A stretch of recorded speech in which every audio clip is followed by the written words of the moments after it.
The Christmas lights installation was hanging by the living room window all winter.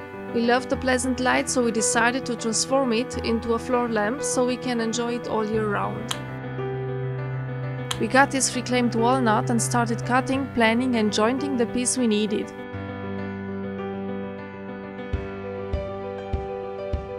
Here you can see the planer jointer malfunctioning. Oh no, sorry, Dragos was the one malfunctioning.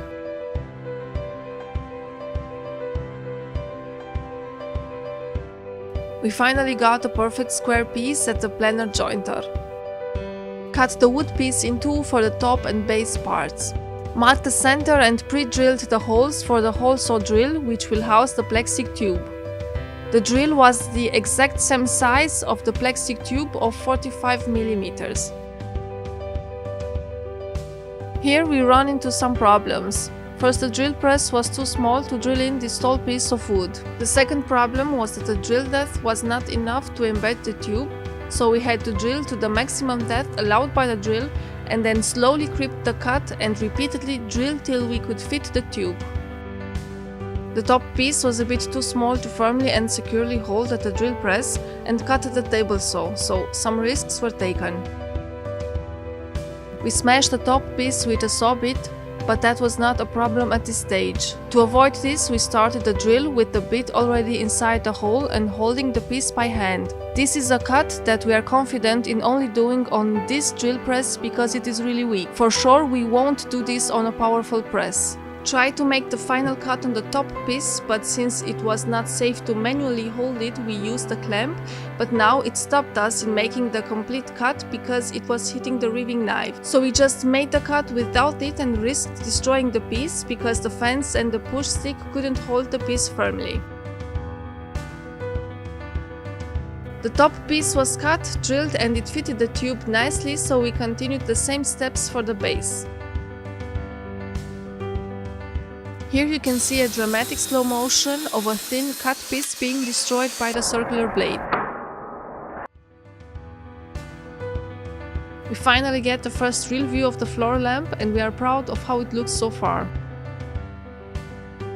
We drilled the center hole so we completely emerge and hide the plastic connections cover inside the base.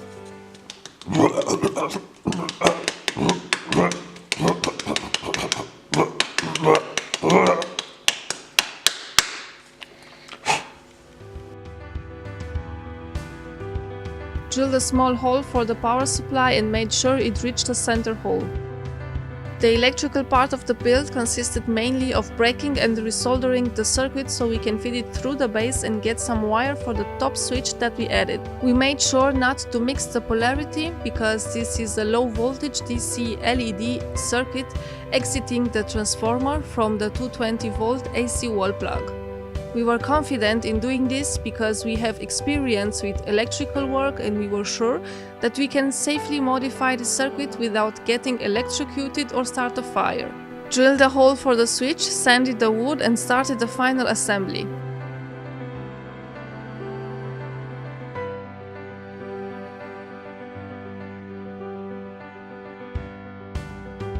Feed the power wire through the base. Salvage some wire from an electrical transformer that has inside a spool of thin wires that is isolated by a special coating and it looks almost the same as the Christmas lights wire, so it will not be noticeable inside the lamp. Solder everything back, checked the circuit, isolated the connections and put them back in the plastic cover that we pushed inside the center hole of the base. Pushed the Christmas lights into the tube so it will look as random as possible and glued the tube to the bases. Then clamped everything to a straight edge so it will not be crooked. We cleaned the glue dripping with a Dremel, sprayed the base bottom with a varnish so the textile feet would stick and coated the rest of the wood with beeswax.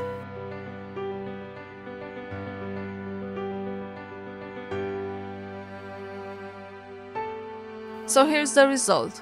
We are happy with the outcome and can't wait to have our Christmas lights lighting our living room again in this new form. If you enjoyed this video, please like it, and if you want to see the new project that we are working on, please subscribe. Thank you for watching.